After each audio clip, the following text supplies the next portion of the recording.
Welcome to Women's Rugby Rundown 166 for August 5th through the 11th. Scion's women and NAV's men clinched the USA Club Sevens National Championships.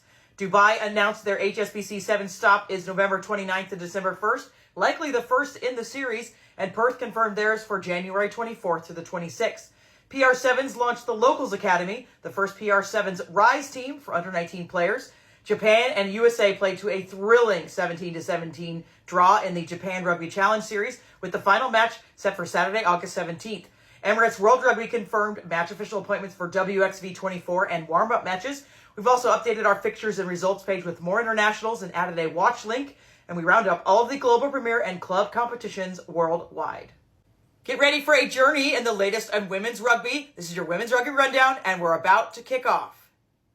We'll start with women's sevens news. Dubai announced that their HSBC 7 stop will be November 29th through December 1st. They'll more than likely be the first stop in the series. Perth then confirmed that their stop on the series would be January 24th through the 26th at HPF Park Stadium. They'll more than likely be the third stop. Cape Town was second last year. Rumors are swirling that Portia Woodman-Wickliffe is considering a switch to the National Rugby League Women's Premiership, the NRLW. She would join a long list of Black Ferns, including Tyla King, Stacey Waka, Tanika Wilson, and more.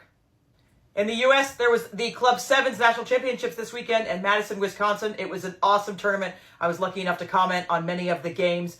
In the end, Scion on the women's side won, and they make history, winning 4 national championships. And then on the men's side, NAV also made history, becoming the first to have a three-peat.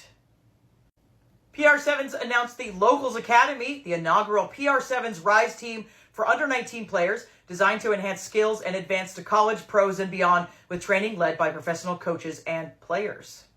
At the 2024 Mongolia National Rugby Sevens Championships, Cheetahs RFC took first place, Kanul RFC secured second, and the Hunter Lions RFC finished third.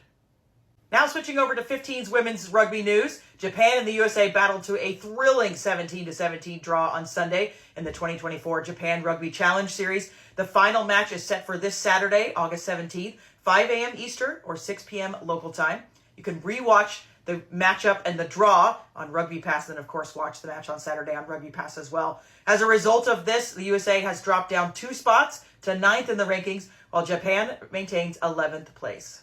Match officials ahead of the WXV have been assigned. They're actually panels. Go and check them out on the World Rugby site. And then, of course, there's a couple warm-ups coming, and so those officials have been assigned as well. There's a compelling thread on Twitter discussing concerns about Samoa's men withdrawal from their Northern Hemisphere tour due to financial challenges and what impact, if any, this could have on the women's team preparing for WXV3. In Premier and Club Women's Rugby news, the Bull Daisies defended their South African Premier Division title on Saturday with a 36-17 victory over DHL Western Province. They secured back-to-back championships after their 2023 win. Women's Day in South Africa was a bit more special this year as South African Rugby announced the launch of an elite women's Super League rugby competition featuring centrally contracted players to elevate the game. This would be a first in South Africa. There was a makeup fixture in the Women's Premier League this week. It was between Colorado and Beantown. Grey Wolves came out on top. That means the current 4 teams, All Blues, Colorado Grey Wolves, New York, and Life West, are eyeing the WER Legacy Cup semifinals. We won't know final standings and who's going to play who until the regular season ends on August 24th. The Dr. Farah Palmer Cup kicked off with an action-packed opening round, averaging 11 tries per game. Counties Manukau made history with a dominant win over Canterbury, while defending Premiership champions Auckland cruised to victory, featuring 11 debutantes. Wales announced 5 new clubs will join the WRU Admiral National League for the 2024-25 season, with the Premiership, Championship, and more kicking off on September 15th. Western Force is gearing up for a historic Japan tour this October and November, with 3 fixtures scheduled to boost their development ahead of the 2025 Super Rugby Women's season.